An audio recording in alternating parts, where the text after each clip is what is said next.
কাল আমার ভাই এসে হঠাৎ বলছে, এই নাও দিদি তোমার জন্য এনেছি এটা। আরে এত সুন্দর গাছটা পেলি কোথায়? তুই তো একা একা কিনতে যেতে পারবি না। ও তখন বলছে, আমার একটা স্কুল ফ্রেন্ড আমাকে দিয়েছে, আমি গাছটাকে লাগিয়ে তোমার জন্য এনেছি। আমার ওই ছোট্ট ভাইয়ের কাছ থেকে যে এত সুন্দর একটা উপহার পাবো আমি কল্পনাও করিনি। গাছ পেয়ে তো আমি ভীষণ খুশি, কিন্তু ওই গাছটা তো ওইটুকু জায়গায় ভালো মতো গ্রোথ করবে না।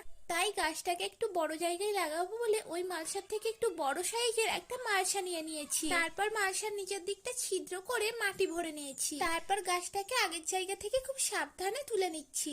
আরে এখনো তো বলাই হলো না এটা কি গাছ। এটা আসলে চেরি গাঁদার গাছ। এখন যেহেতু ফাল্গুন মাস চলে এসেছে আর গরমও ফুটে গেছে, গাছটা এখন লাগালে কবে ফুল হবে তা আমি জানি না, কিন্তু গাছটা যেহেতু ছোট্টর মধ্যেই কুঁড়ি চলে এসেছে তাই কুঁড়িটাকে পিঞ্চ করে কেটে দিলাম। তারপর জল দিয়ে দুদিনের জন্য ছায়াযুক্ত জায়গায় রেখে ফুল সানলাইটের মধ্যে শিফট করে দেবো। চলো তাহলে আজকের মতো আসি, দেখা হচ্ছে কাল।